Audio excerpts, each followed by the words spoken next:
محمد وعلى سيدنا در شب معراج بودی جبرائیل در غیقاب پانی ہادا بر سریرے گمبے دی خدا راتوئی اللہم صلی علی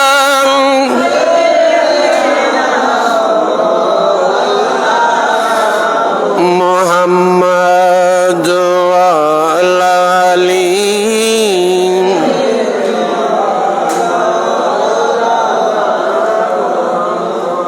যাক আমার রাসূল এই বাড়ির মালিক ইহুদিকে ডাকলেন, ডেকে বলেন আপনি এই হরিণটাকে ছেড়ে দেন। ইনি বলেন কি হরিণ ছেড়ে দেবো? আপনি কোত্থেকে আসছেন? আপনার পরিচয় কি? বলে আপনি এই হরিণটাকে ছেড়ে দেন। এই হরিণটা যতক্ষণ আসবে না ওয়াপস, ততক্ষণ আমি এই হরিণের জিম্মাদার, জামিনদার। হরিণকে যেভাবে বেঁধে রেখেছেন, হরিণ না আসা পর্যন্ত আপনি চাইলে আমাকেও বেঁধে রাখতে পারেন। সুবহানাল্লাহ বলে। কিসের জামিন হচ্ছে? কে? আমাদের নবী, আমাদের রাসূল। এখন তো আমরা একজন অপরজন মানুষের জামিনদার হতে পারি না, কারণ আমরা জামিনদার যাকে বানাবো তাকে ফাঁসাই দিব অধিকাংশ, ঠিক না? কিন্তু আমার রাসূল দেখেন, আমার নবী শুধু মানুষের নবী নয়, আমার রাসূল শুধু মানুষের রাসূল নয়, আমার নবী আমাদের রাসূল কুল কায়নাতের জন্য রহমতের ভান্ডার হয়ে আল্লাহ পাকের পক্ষ থেকে এসেছেন। এই জন্য শায়ের খুব সুন্দর বলেছেন, একজন শায়ের খুব সুন্দর চমৎকার বলেছেন जहां जहां मेरे मौला का रुबूबियत है, जहां जहां मेरे अल्लाह का रुबूबियत है, वहां वहां मेरे मुस्तफा का आकाई है। सलातुन या अलैकुम। আল্লাহ পাক কোরআনের মধ্যে বলে দিয়েছেন, ওয়ামা আরসালনাকা ইল্লা রাহমাতাল লিল আলামিন। এখানে রাহমাতুল লিল বা রাহমাতাল লিল আলামিন যে আল্লাহ বলেছেন, আলামিন জগতের জন্য আমার নবী রহমত। জগতে মানুষ আছে, জগতে হাইওয়ানে নাতেক যারা কথা বলে, মনের ভাব প্রকাশ করতে পারে, তারাও আছেন। আর যারা কথা বলে না, জানদার কিন্তু কথা বলে না, তারাও আছে।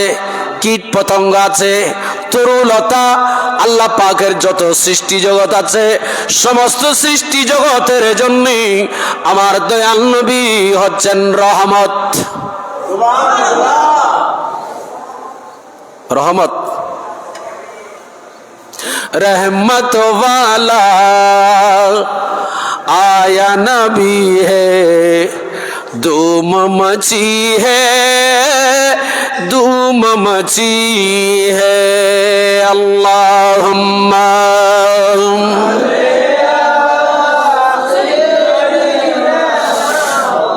मौलाना मुहम्मद वाला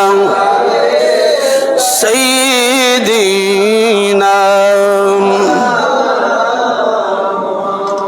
আসেন, ইহুদি বলে আপনি কে? এই হরিণ ছেড়ে দিলে সে আবার কে আসবে নিজে নিজে? এটা তো অসম্ভব, এ হরিণ আসবে না। আমার নবী বলেন আসবে, আমি জামিনদার হলাম। সুবহানাল্লাহ বলেন। সে তাকিয়ে আছে, অবাক হয়ে গেল। কি বলেন? বলেন হ্যাঁ, আমি হরিণের জামিনদার।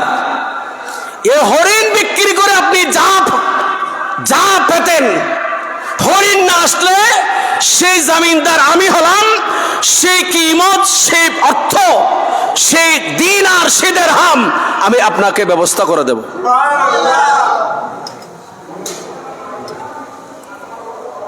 আচ্ছা কি বলেন আপনি? বলে জি। অনেক লম্বা ইহুদির সাথে কথোপকথন হলো। এখন সেই ইহুদি হরিণটাকে ছেড়ে দিলেন। হরিণটাকে কি করে দিলেন? ছেড়ে দিলেন। আমার রাসূল বসে আছে, হরিণের জামিনদার হলেন। সুবহানাল্লাহ। হরিণ চলে গেল। অনেক লম্বা ঘটনা। দীর্ঘক্ষণ হলো। দীর্ঘক্ষণ হওয়ার পর আমার নবী বসে আছে। ইহুদি তো এখনো নবীকে চিনে নাই। সে তো চিন্তা করেছে আমি যেমন মানুষ ইনিও তেমন মানুষ। সেই চিন্তা করে তো এরকম। এখন সর্বশেষ দেখা গেল সময় যখন ঘন্টার পর ঘন্টা অতিবাহিত হতে যাচ্ছে, ইহুদি বলছে কি হরিণ আসবে আবুল তাবুল, মনে হয় মানুষটা মনে হয় মজনু। আমি তার কথায় হরিণটাকে ছেড়ে দিলাম। সে আমার নবীকে মজনু ডাকতেছে। নাউজুবিল্লাহ বলেন। তার কাফেররা অধিকাংশ, আবু জেহেল আবু লাহাব থেকে শুরু করে অধিকাংশ কাফেররা আমার নবীকে কি ডাকতেন? আমার নবীকে যেমন তেমন কথা বলে আমার রাসূলকে কষ্ট দিতেন। সেই এখন বিভিন্ন ধরনের তার চিন্তা। আমার রাসূল বসে আছে। হঠাৎ দেখা গেছে হরিণ ছেড়ে দিয়েছিল একটা, কিন্তু আসার সময় দেখা যাচ্ছে কয়েকটা হরিণ চলে আসছে। বড় করে বলুন কিরে? অবাক হয়ে গেছে। হরিণ শিকারী, সে রোজগার করত, হরিণ শিকার করে হরিণ বিক্রি করে তার পরিবার চলতো। হঠাৎ সে অবাক হয়ে একবার হরিণগুলার দিকে তাকায়, আর একবার এই নুরানি সুরাতের মানুষের চেহারার দিকে তাকায়। হঠাৎ সে বলতে লাগলেন আপনি কে? জাদুঘর। কারণ কাফেররা আমার নবীকে বেশি কি বলতেন? জাদুঘর বলতেন। আপনি জাদুঘর? আমার নবী বলেন জি না, আমি জাদুঘর নই। তো হরিণ শিকার করতে আমাদের অনেক সময় যায়, আপনি হরিণটাকে ছেড়ে দিতে বললেন, ছেড়ে দিলাম। সে আবার ওয়াপস চলে আসছে, সাথে আরো বাচ্চা কাচ্চা নিয়ে আসছে। তো আপনি জাদুঘর না, আপনি কে? বলে আমি জাদুঘর নই, আপনি হরিণ বুঝে নেন। তখন সে বলে না, আমার হরিণ লাগবে না, আপনাকে লাগবে। সুবহানাল্লাহ বলেন। আমার আর হরিণ লাগবে না। আপনি কে বলেন? আপনার পরিচয় দেন। আপনি তো মানুষ নয়, আপনি আমার মতো নন, আপনি নিশ্চয়ই আল্লাহ পাকের কুদরতের ব্যবস্থাপনায় কেহ হবেন। তখন আমার রাসূল বলেন আমি আখিরি জামানার নবী। আমার সাথে হরিণের সাথে কথা হয়েছে। আপনি এই হরিণকে ধরে এনেছেন। হরিণের এই যে বাচ্চা, শাবক বাচ্চা, আপনি পাহাড় থেকে এই হরিণকে ধরে এনেছেন। এই হরিণের বাচ্চা চটপট করে সেই বাগানের মধ্যে, জঙ্গলের মধ্যে মায়ের খুঁজে বেড়ায়, কাঁদতেছে। বাচ্চারা দুধ পায় না, বাচ্চারা কানা পায় না, বাচ্চারা মায়ের জন্য পাগল। আপনি মাকে ধরে এনেছেন। আমি রাসূল শুধু মানুষের জন্য রহমত নই, এই বাচ্চাগুলো দুধ পাই না খাওয়ার জন্য, মায়ের সাক্ষাৎ পাই না। এই জন্য আমি রাসূল এই হরিণের জামিনদার হয়ে এই বাচ্চাগুলোর খাদ্যগুলাকে আমি নিশ্চিত করে দিলাম। জোরে বলুন। তখন আমার রাসূলের এই মুজিজা দেখে আর এই ইহুদি আর বিধর্মী থাকতে পারে না, ইহুদি থাকতে পারে নাই। সে কলমা পড়ে আমার রাসূলের উম্মত হয়ে গেলেন। আমি ঘটনা বলা আমার উদ্দেশ্য না, আমি শুধু এই কথা বুঝতে চাচ্ছি যে ইব্রাহিম আলাইহিস সালাম কোন পাহাড়ে উঠেছে। এই যে একটু কথা বলেন না, যারা পরে আসছেন ওরা হয়তো জানে না। ইব্রাহিম আলাইহিস সালাম জবল আবু কুবাইস পাহাড় আল্লাহর ঘরের একেবারে পাশে, বাদশার ঘরের পাশের পাহাড়। এই পাহাড়ে ইব্রাহিম খলিলুল্লাহ আজান দেবেন। আল্লাহ পাক যে বলেছেন ওয়াজিন ফিন্নাস বিল হজ, ইব্রাহিম তুমি আজান দাও। ইব্রাহিম ইসলাম বললেন আল্লাহ আমি আজান দেব। আজান কেন দেব? আমার আল্লাহ বলেন ফিন্নাস বিল হজ ইয়াতুকা রিজালো, ইব্রাহিম আজান দাও তুমি। মানুষ এই আজান শুনে আমার ঘর বাইতুল্লাহ শরীফের মধ্যে হজ করতে আসবে। চিৎকার দিয়ে বলুন সুবহানাল্লাহ, আল্লাহুম্মা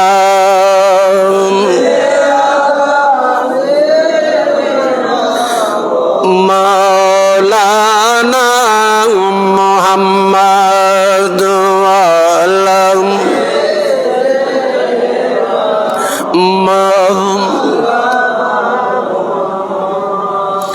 ইব্রাহিম খলিল আল্লাহ। এখানে তো কোনো মানুষ নাই, এখানে মক্কায় আশেপাশে, এখানে আমি আছি আর আমার ছেলে ইসমাইল আছে, এখানে তো কোনো মানুষ নাই। এখানে হজ করার জন্য মানুষ আসবে কোত্থেকে? আমার আল্লাহ বলেন ইব্রাহিম আজান দেওয়া এটা তোমার কাজ, তোমার ডিউটি তুমি পালন করো। এখানে কোত্থেকে মানুষ আসবে এটা আমি আল্লাহ পাক আমার কুদরতের ব্যবস্থাপনায় আমি এগুলা ব্যবস্থা করে নেব। ইব্রাহিম খলিলুল্লাহ সে পাহাড়ে উঠলেন। জবল আবু কুবাইস পাহাড় কথা বলছেন, হুজুর ও ইব্রাহিম খলিলুল্লাহ আপনি এই পাহাড়ে উঠেছেন আজান দেওয়ার জন্য। হুজুর আমি পাহাড়ের ভেতর আল্লাহ পাকের একটা আমানত আছে। আল্লাহ পাক আমি পাহাড়কে, জবল আবু কুবাইস পাহাড় আমাকে আমার ভেতর যে আমানত রেখেছে সে আমানতগুলো আপনার হাতে হস্তান্তর করার জন্য আপনি ইব্রাহিম খলিলুল্লাহকে দেওয়ার জন্য আল্লাহ পাক আমাকে নির্দেশ দিয়েছেন। বলে তুমি পাহাড় তোমার ভেতর আমানত? বলে জি হ্যাঁ আমার ভেতর আমানত আছে। বলে কি? তাহলে আমাকে দাও। তখন সেই পাহাড় জবল আবু কুবাইস পাহাড় সে তার ভেতরের আমানতটা বের করে দিলেন। সে আমানতটা কি? সেটা হচ্ছে হাজরে আসওয়াদ, এই জান্নাতি পাথর। যে পাথর আমরা চুমুক খেলে আমাদের গুনাহকে টেনে নেই, সেই হাজরে আসওয়াদ পাথরটা আল্লাহ পাক আমানত রেখেছেন এই পাহাড়ের ভেতরে। জোরে বলুন সুবহানাল্লাহ। এটা রাওয়ায়াতের কথা বলছি। এখান থেকে কি বুঝলেন? এখান থেকে আমাদের কিছু শিকার আছে। এখন তো আমরা আমানত দিলে আমানত কি করি? এই কথা কয় না, আমরা আমানত খেয়ানত করি। আজকে অনেক মানুষ দেখা যায় হজ করতে যায়, উমরা করতে যায়, আল্লাহর ঘরে যায়, কিন্তু কিছু মানুষ দেখা যায় বান্দার আমানত, পাবলিকের মানুষের আমানত খেয়ানত করে। আল্লাহর ঘরে গেলে সেখানেও মাপ পাবেন না। পাবেও? আমরা পাবো? বলেন পাবো? আমরা আমানত খেয়ানতকারী হয়ে গেছি। সেই আমানত টাকা হতে পারে, পয়সা হতে পারে, জমি হতে পারে, স্বর্ণ হতে পারে, সে আমানত কথাও হতে পারে। কথা সে আমানত কি? কথাও আমানত হতে পারে। তাহলে আমরা এখান থেকে বুঝতে পারলাম যে পাহাড়ের ভেতরে যে আমানত, সে আমানত পাথর পাহাড় খেয়ানত করে নাই, কিন্তু আমরা মানুষ হয়ে আমরা খেয়ানত করি। আল্লাহ পাক আমাদেরকে এখান থেকে, এই জায়গা থেকে আমাদেরকে, এই হাদিস থেকে, এই রাওয়ায়াত থেকে আমাদেরকে আমানতের ব্যাপারে সজাগ হবার তৌফিক দান করুন। তাহলে আমরা কারো আমানত খেয়ানত করব? বলেন না, খেয়ানত করব? এই বিষয়ে আমি মসজিদে ধারাবাহিক কয়েক জুমা আলোচনা করেছি, দুই বছর আগে আমার মনে আছে। ইব্রাহিম আলাইহিস সালাম এবার আজান দিলেন। আজান ইব্রাহিম খলিলুল্লাহ দিলেন জবল আবু কুবাইস পাহাড়ের উপর।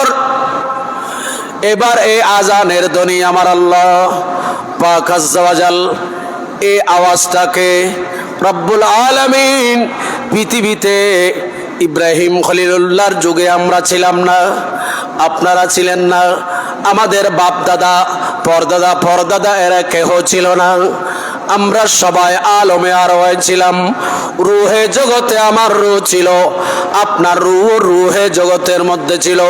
ইব্রাহিম খলিলুল্লাহ উনি যে আজান দিয়েছিলেন, ওনার আজানটা রব্বুল আলামিন ইব্রাহিম খলিলুল্লাহর আজানের আওয়াজটা একেবারে রুহে জগৎ পর্যন্ত পৌঁছিয়ে দিয়েছে। ওখানে এই আজান শুনে যে সমস্ত রূহগুলা যে যতবার লাব্বাইক বলেছে, যতবার ইব্রাহিম খলিলুল্লাহর আওয়াজ শুনে, আজানের আওয়াজ শুনে রূহগুলা যে যত শতবার লাব্বাইক বলেছে, সেই তত শতবার আল্লাহর ঘরের মেহমান হবে। জোরে বলুন। তাহলে আজান দিয়েছেন ইব্রাহিম খলিলুল্লাহ, সে আজান পৌঁছে দিলেন আল্লাহ পাক কোথায়? রুহে জগতে। এখনো অনেক আল্লাহর বান্দা, আমাদের ছেলে সন্তানগণ, আমাদের নাতি ফতি সতীরা এখনো আসে নাই, এখনো রুহে জগতে আছে। এই আওয়াজ ইব্রাহিম খলিলুল্লাহ আলাইহিস সালামের আওয়াজ আল্লাহ পাক যে পৌঁছিয়ে দিলেন। আজান দেওয়া ইব্রাহিম খলিলুল্লাহর কাজ, আর পৌঁছে দেওয়া কার কাজ? বলেন না কার? পৌঁছিয়ে দিলেন। তো আপনারাও আমরা যারা এই রুহে জগতে ইব্রাহিম খলিলুল্লাহর আওয়াজ শুনেছি, আমরা যে যতবার লব্বাইক বলেছি, সে ততবার পৃথিবীতে এসে আল্লাহর গরহানায় কাবা বাইতুল্লাহ শরীফ তাওয়াফ করতে যাবে। আল্লাহ পাক আমরা আছি কিনা, আপনারা আছেন কিনা জানি না, আল্লাহ পাক আমাদেরকে কবুল করুন। আরো জোরে বলেন। আল্লাহর ঘরে যেতে ইচ্ছা হয় না? সেখানে যদি কোনো মানুষ একটা কদম দেয়, এক কদমে 70 থেকে 700 গুণ সওয়াব আল্লাহ পাক দান করবেন। নয়, একটা কদমে রাওয়ায়াতের মধ্যে এমন এসেছে, একটা কদম দিয়ে যদি আপনি আল্লাহর ঘরের দিকে যান, আল্লাহ পাক আপনাকে একটা কদমের বিনিময়ে 700 থেকে 70 বছর থেকে 700 গুণ পর্যন্ত সওয়াব একটা কদমের বিনিময়ে আল্লাহ পাক দান করবেন। আর যারা হজ করবে তাদের হজের পুরস্কার লাইসা জাযাউন ইল্লাল জান্নাহ। হজের পুরস্কার অন্য কিছু নয়, হজের পুরস্কার হচ্ছে শুধুমাত্র জান্নাত। হজের পুরস্কার কি? জান্নাত। সে হজ করতে গেলে আপনাকে যে হালাল রুজি আপনাকে নিয়ে যেতে হবে, সেখানে হারাম রুজি রোজগার নিয়ে সেখানে গেলে আল্লাহ পাক যে আমাদের হজ আল্লাহ কবুল করবেন না। এই জন্য আপনি দেখেন, এই যে হজরে আসওয়াদের কথা বলছি, এই হজরে আসওয়াদ সেটা আল্লাহর পক্ষ থেকে আমানত এবং রুকনি ইয়ামানি, আল্লাহর ঘরের হজরে আসওয়াদ যাওয়ার আগে। এরপরে হচ্ছে যেই পাথরের উপর ইব্রাহিম খলিলুল্লাহ দাঁড়িয়ে আল্লাহর ঘর নির্মাণ করেছেন, সংস্কার করেছেন, সেই পাথরের কথা আল্লাহ পাক কোরআনের মধ্যে বর্ণনা করেছেন। ওয়াত্তাখিযু মিন মাকামি ইব্রাহিম মুসাল্লাম, যে পাথরের উপর ইব্রাহিম খলিলুল্লাহ আল্লাহর ঘর নির্মাণ করলেন, এই পাথরকে মাসাল্লা বানানোর কথা বলেছেন আল্লাহ পাক কোরআনের মধ্যে। এই ওয়াত্তাখিযু আল্লাহ বলেন মিন মাকামি ইব্রাহিম মুসাল্লা, আল্লাহর ঘরে তাওয়াফ বান্দারা যখন করে সেই তাওয়াফটা আপনার ফরজ হোক, তাওয়াফটা আপনার ওয়াজিব হোক। যে তাওয়াফ বান্দা বান্দানিরা করবে 7টি চক্কর দেওয়ার পর মাকামি ইব্রাহিমকে মাসাল্লা বানিয়ে আপনাকে 2 রাকাত নফল নামাজ, কিন্তু নফল নামাজের নামটা হবে ওয়াজিবুত তাওয়াফ, তাওয়াফের ওয়াজিব। যে পাথরের উপর দাঁড়িয়ে ইব্রাহিম আলাইহিস সালাম আল্লাহর ঘর নির্মাণ করেছে, সমস্ত আল্লাহর বান্দা বান্দানিরা আল্লাহর ঘরের তাওয়াফ 7 চক্কর শেষ করার পর 2 রাকাত নফল নামাজ মাকামে ইব্রাহিমকে মুসাল্লা বানিয়ে আল্লাহর ঘরের দিকে হয়ে আদায় করার আল্লাহ পাক নির্দেশ দিয়েছেন। কি দিয়েছেন? নির্দেশ দিয়েছেন। এই পাথরের মর্যাদা বেড়ে গেছে। এই পাথরের নিসবত জান্নাতের সাথে, এই পাথরের নিসবত ইব্রাহিম ইসমাইল জবিহুল্লাহর সাথে, এই পাথরের নিসবত নবীর সাথে, এই পাথরের নিসবত আল্লাহর ঘরের সাথে। সুবহানাল্লাহ বলেন না? এই পাথরটাকে সম্মান করেছেন, সম্মান দিয়েছেন আল্লাহ পাক কোরআনে। কেন? এই পাথরটা এখনো আছে, এখনো হাজী সাহেবরা তাওয়াফের মাঠে সেই পাথরটা সুযোগে পেলে সেই পাথরটাকে একটু ধরে একটু দেখে গ্লাসের ভেতর সেই ইব্রাহিম খলিলুল্লাহ আলাইহিস সালাম পায়ের চাপ বসে আছে, মনে হচ্ছে যেন ইব্রাহিম আলাইহিস সালাম কয়েকদিন আগে, মনে হয় 2 দিন আগে মনে হয় এই পাথরের উপর দাঁড়িয়েছিলেন। আমরা ইব্রাহিম আলাইহিস সালামকে দেখি নাই। আল্লাহ পাক আমাদের মিল্লতটা ইব্রাহিম আলাইহিস সালামের মিল্লত, কারণ ইব্রাহিম আলাইহিস সালামের বংশ দিয়ে আমার নবীকে আল্লাহ পাক কবুল করেছেন। কখন কবুল করেছেন? আল্লাহর ঘরের নির্মাণ কাজ শেষ করার পর ইব্রাহিম আলাইহিস সালাম এই পাথরের উপর দাঁড়িয়ে, যে পাথরের উপর দাঁড়িয়ে আল্লাহর ঘর সংস্কারের কাজ করেছেন, এই পাথরে দাঁড়িয়ে ইব্রাহিম আলাইহিস সালাম আল্লাহর দরবারে দোয়া করেছেন। আমরা সবাই কাজ করলে বেতন চাই না? বলেন না? মাস শেষে, দিন শেষে আমাদের প্রাপ্য পারিশ্রমিক বা বেতন, প্রাপ্য ওজরত আমরা চাই, আমাদেরকে মালিক দেয়। তো আল্লাহ বলেন, ইব্রাহিম তুমি যে আমার ঘরটাকে এত সুন্দর করে নির্মাণ করলা, এই পাথরের উপর দাঁড়িয়ে পুরস্কার নিবে না? ইব্রাহিম আলাইহিস সালাম বলেন, আল্লাহ তুমি পুরস্কার দিতে চাও? আল্লাহ বলেন, হ্যাঁ আমি চাই। ইব্রাহিম তুমি কি চাইবে? চাও। ইব্রাহিম আলাইহিস সালাম বলেন, আল্লাহ তুমি আমাকে নবুয়ত দিয়েছো, শুকর। মাকামে কালকে কিয়ামতের ময়দানে তুমি আমাকে, যে ইব্রাহিম আলাইহিস সালাম, আমি ইব্রাহিমকে নবীদের কাতারে দাঁড় করাবে, আল্লাহ শুকর। তুমি আমাকে, আমি ইব্রাহিম খলিলকে আল্লাহ তুমি জান্নাতের যে শুভ সংবাদ দিয়েছো, আল্লাহ শুকর। ইব্রাহিম তুমি কি চাইবে? চাও। ইব্রাহিম আলাইহিস সালাম বলেন, আল্লাহ আমার জান্নাতের চাওয়া নাই, আমার জান্নাতের নিয়ামত চাওয়ার নাই, আমার তোমার কাছে কোনো দুনিয়ার আর কোনো কিছু চাওয়ার নাই। ইব্রাহিম কি চাইবে? চাও। ইব্রাহিম আলাইহিস সালাম বলেন, আল্লাহ যে পাথরে দাঁড়িয়ে তোমার ঘর সংস্কার করেছি, তুমি যখন চাইতে বলেছো, আল্লাহ আমি তোমার দরবারে একটা চাইবো, শুধুমাত্র একটা জিনিস, আল্লাহ অবশ্যই দেবে তুমি? আল্লাহ বলেন, হ্যাঁ আমি অবশ্যই দেব। তখন ইব্রাহিম আলাইহিস সালাম এই পাথরে দাঁড়িয়ে আল্লাহর ঘর সামনে নিয়ে দোয়া করেছেন, আল্লাহ আখিরি জামানার নবী, রব্বানা ওয়া বা'আস ফীহিম রাসূলা, আল্লাহ যেই নবী সমস্ত নবীদের সরদার, যে রাসূল সমস্ত রাসূলগণের সরদার, সেই রাসূলকে, সেই নবীকে, মুহাম্মদুর রাসূলুল্লাহকে আমি ইব্রাহিম খলিল আমার বংশ দিয়ে পৃথিবীতে পাঠাও। এইটা আমি এই মাকাম ইব্রাহিমে দাঁড়িয়ে তুমি মাওলার কাছে তোমার ঘরকে সামনে নিয়ে তোমার কাছে ফরিয়াদ করছি। জোরে বলুন দেখেন, তাহলে বুঝে যাচ্ছে যে আমার রসুলের মিলাদ হওয়ার জন্য, রসুল পাকের আমাদের নবীর মিলাদুন নবী, নবীর আগমন হওয়ার জন্য দোয়া করেছেন ইব্রাহিম আলাইহিস সালাম। সেই দোয়ার 1 নম্বর দলিল কোরআনের এই আয়াত, 2 নম্বর দলিল হচ্ছে মাকামে ইব্রাহিম। আর একটু বড় করে বলবেন না সুবহানাল্লাহ? তাহলে আমার রসুলের ঈদে মিলাদুন নবীর 1 নম্বর দলিল হচ্ছে মাকামে, বলেন না, মাকামে ইব্রাহিম। ইব্রাহিম খলিল যে পাথরে দাঁড়িয়ে আল্লাহর ঘর নির্মাণ করেছেন, সেই পাথরে দাঁড়িয়ে আমার রসুলের মিলাদুন নবীর জন্য দোয়া করেছেন।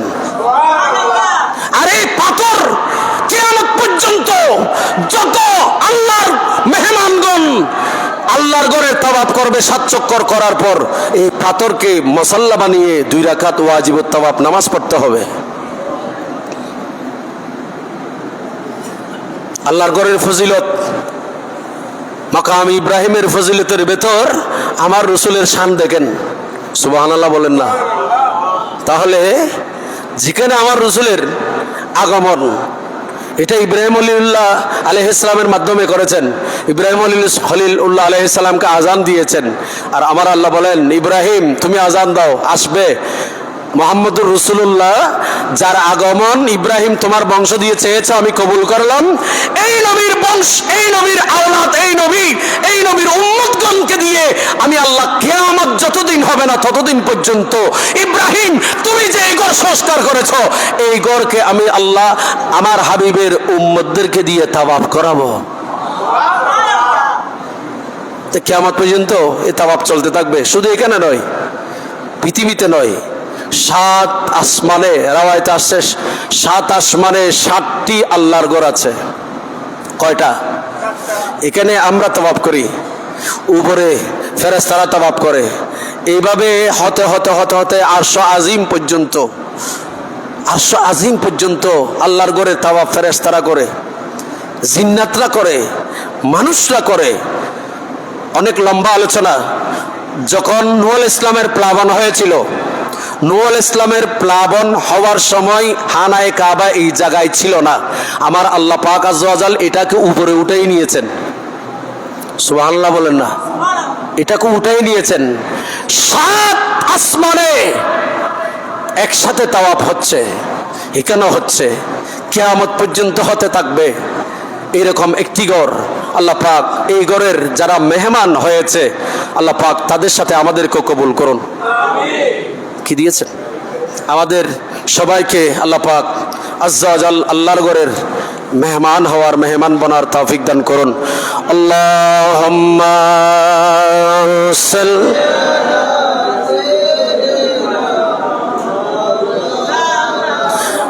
মুহাম্মাদ ওয়া আলা আলি সাইয়্যিদিনা।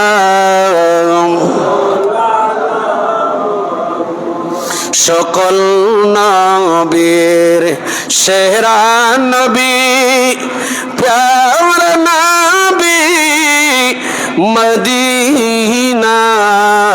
মদিনার সোনার চেয়ে দামি রে বে, মদিনার ধুলি কণার। আল্লাহুম্মা সাল্লি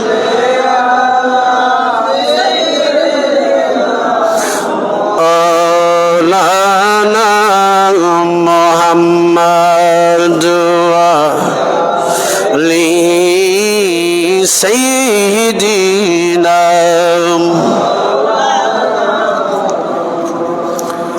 আল্লাহ পাক আমাদের এলাকা থেকেও, এই এলাকা থেকেও আমাদের আত্মীয় স্বজন অনেকে আল্লাহর ঘরের এখন মেহমান। ওরা আগামী 3 তারিখ রাত্রে মিনার দিকে, মিনার উদ্দেশ্যে রওনা করবে। 4 তারিখ মিনাতে থেকে 3 তারিখ চলে যাবে। আবার 4 তারিখ কোথায় যাবে? ওরা আরফাতের ময়দানে যাবে। 5 তারিখ সেই আরফাতের ময়দান হয়ে ওরা মুজদালিফা হয়ে, এরপর জামারাত হয়ে 12 জিলহজ ওরা হজ সম্পাদন করবেন।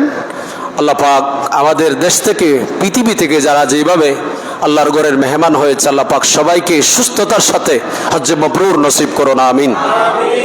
ওরা আমাদের জন্য দোয়া করবে, দেশের জন্য দোয়া করবে, সবার জন্য দোয়া করবে। আমরা ওনাদের জন্য দোয়া করব, ওরাও আমাদের জন্য দোয়া করবেন। এবং পরিশেষে দোয়ার জন্য এখানে দরখাস্ত পেশ করেছেন, আমি দেখতে পাচ্ছি খাজা গরিব নওয়াজ রমজুমিয়া লাইন বাদুরতলা যে কমিটি আছে, ওরাও দোয়া চেয়েছেন যে বাংলাদেশ জাতীয়বাদী দল বিএনপির প্রতিষ্ঠার, যিনি প্রতিষ্ঠাবাসী বীর মুক্তিযোদ্ধা প্রেসিডেন্ট মেজর জিয়াউর রহমান সাহেবের ওনার ৪৪তম শাহাদাত বার্ষিকী, আপনাদের কাছে দোয়া চেয়েছেন। এবং যারা এখানে কর্মকর্তা আছেন ওরা দোয়া চেয়েছেন। এবং কয়েকবারের দেশনেত্রী বেগম খালেদা জিয়া ওনার সুস্থতার জন্য দোয়া চেয়েছেন। আপনারা ওনার জন্য দোয়া করবেন। আমাদেরও অনেকের পরিবারে অসুস্থ, আমরা অনেকেই অনেকভাবে অসুস্থ আছি, আমাদের একে অপরের জন্য দোয়া করবেন। আল্লাহ পাক আমাদের সবাই সহায় হন, আমিন। ওয়া আখিরি দাওয়ানা আলহামদুলিল্লাহি রাব্বিল আলামিন। আসসালামু আলাইকুম ওয়া রাহমাতুল্লাহি তাআলা ওয়া বারাকাতুহু।